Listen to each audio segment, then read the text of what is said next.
Et nous nous retrouvons donc en direct avec Yves Oshinski, président du comité des organisations juives de Belgique, l'équivalent du CRIF belge. Yves Oshinski, bonjour.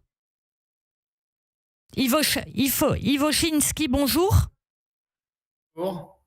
Bonjour Yves Oshinski, Bonjour. vous m'entendez ? Je vous entends, vous ne m'entendez pas? Si, parfaitement désormais. Merci Ah, d'être c'est avec bien. nous ce matin sur Radio J. Alors, en Belgique, il y a une chronique qui défraie la chronique, justement, celle de l'auteur Herman Brusselmans dans le magazine Humo. C'est une chronique qu'il présente, que ses défenseurs présentent comme satirique, et pourtant elle fait couler beaucoup d'encre. Dites-nous pourquoi. Et en réalité, c'est un article qui est écrit par cet auteur. C'est un écrivain flamand assez connu dans les milieux flamands. Et il a écrit dans un magazine qui est assez fort diffusé en Flandre, qui s'appelle Humo, un article où il prévoit une troisième guerre mondiale qui serait causée, dit-il, par un petit juif gras, chauve, qui a le nom inquiétant de Bibi Netanyahou. Ça, c'est sa première salve. Et puis, il ajoute que, par rapport à ce qui se passe à Gaza, il voit un petit garçon, il imagine que ce petit garçon serait son fils et que sa maman serait sa compagne à lui. Et il ajoute, moi j'aurais envie de planter un couteau dans la gorge de chaque juif que je rencontre. Waouh. Et puis il termine, il continue, et la troisième salve, si je puis dire, il dit, mais peut-être que tous les juifs ne sont pas nécessairement des criminels. Je pense à un vieux monsieur que je connais, mais finalement à la réflexion qu'il aille en enfer aussi.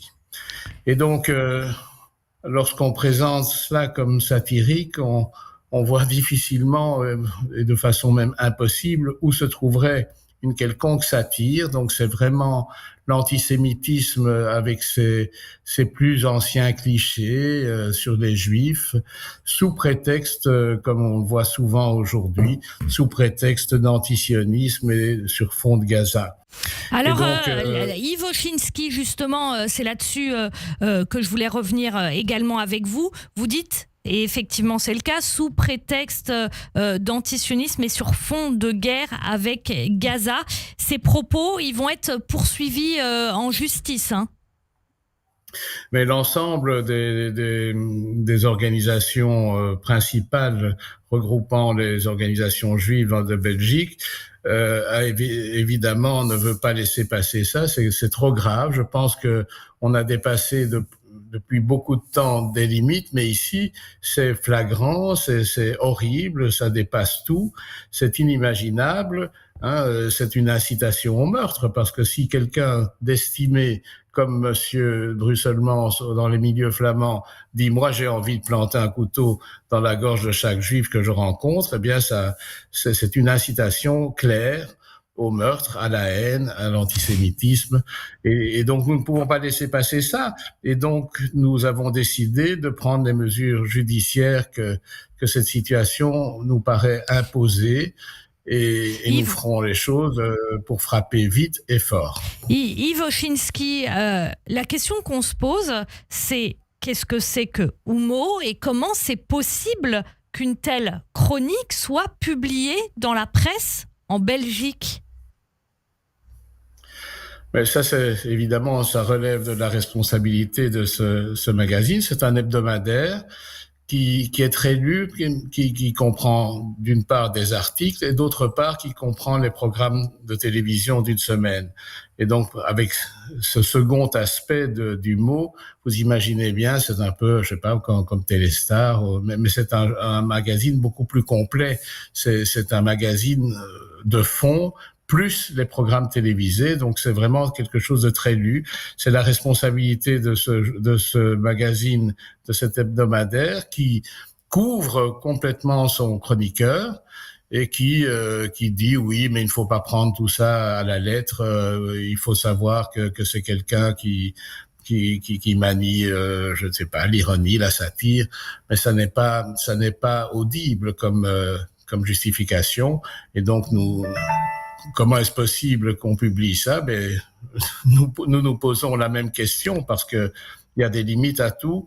Et même si l'on peut être évidemment critique vis-à-vis de l'action d'un gouvernement, ici, on ne parle pas d'un gouvernement, on parle des Juifs. Hein. On cite une fois le mot israélien pour parler, je crois, de salauds, d'Israéliens ou quelque chose comme ça, mais pour tout le reste, c'est toujours les Juifs.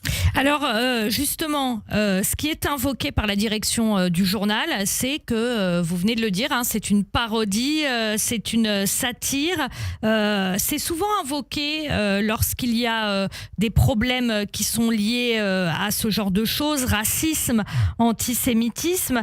Vous dites, Oumo, c'est un magazine. Est-ce qu'il y a une ambiance spécifique depuis le 7 octobre en Belgique qui a libéré aussi ce type de paroles? Mais justement, c'est quelque chose que précisément, personnellement, je mets en avant. Parce que depuis le 7 octobre, il y a un climat, un antisémitisme d'atmosphère qui est entretenu par les déclarations politiques du gouvernement sortant, qui est en affaires courantes, puisque depuis le 7 octobre, il y a une hostilité extraordinaire d'un certain nombre de partis politiques à l'encontre d'Israël, hostilité manifestée du côté francophone par les partis de gauche, Parti socialiste, Parti écolo, et du côté néerlandophone par tous les partis à l'exception du parti nationaliste NVA. Et lorsque les partis politiques dans un pays sont à ce point agressifs à l'égard d'un pays, qui est le pays d'Israël, alors que l'on sait l'amalgame que le public fait malheureusement toujours et de façon constante entre les Israéliens et les Juifs, lorsque cette atmosphère d'hostilité à l'égard d'Israël est manifestée de façon aussi forte, et y compris par notre Premier ministre, eh bien, ça provoque cet amalgame. Vous dites, attendez, vous dites y compris par notre Premier ministre. Il a dit quoi, votre Premier ministre? Mais notre Premier ministre s'est rendu sur place, je pense que c'était au mois de novembre, donc à quelques semaines du moment où la Belgique allait prendre les rênes du Conseil européen. Il s'est rendu avec son prédécesseur, le Premier ministre espagnol, sur place. Et il a dit quoi?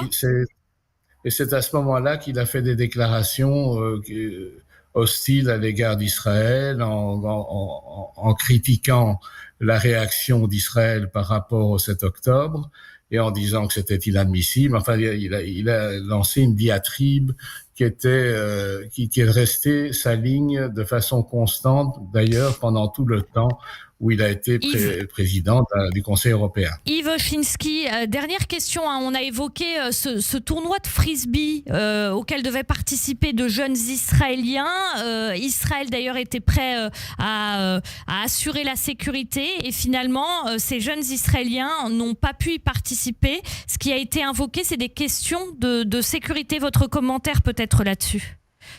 Oui, il faut d'abord savoir qu'il y a plusieurs séquences par rapport à la venue en Belgique dans ce cadre du tournoi européen de frisbee de la délégation israélienne. Trois semaines avant le championnat, les organisateurs ont fait savoir à la délégation israélienne que le maire de Gand, le bourgmestre, nous appelons ça le bourgmestre en Belgique, le maire de Gand refusait que la délégation israélienne puisse venir à ce championnat. Il y a eu des négociations qui ont fait que finalement les organisateurs ont accepté la participation de la délégation israélienne, mais en imposant aux Israéliens de s'entraîner sur un terrain différent, en leur imposant de faire les matchs du championnat sur ce terrain-là. Et le dernier épisode, rapidement, il nous reste 20 secondes. Oui. Et dernier épisode, la veille du premier jour, la nuit du précédent le premier jour du championnat, il y a eu des tags anti-israéliens sur le terrain et le bourgmestre est revenu à sa volonté première et a décidé que les Israéliens ne pouvaient en aucune manière participer à ce tournoi. Ce qui est une honte et un déshonneur sur la ville de Gand, son bourgmestre et sur la Belgique tout entière. Merci beaucoup Ivo Chansky, président du comité des organisations juives de Belgique.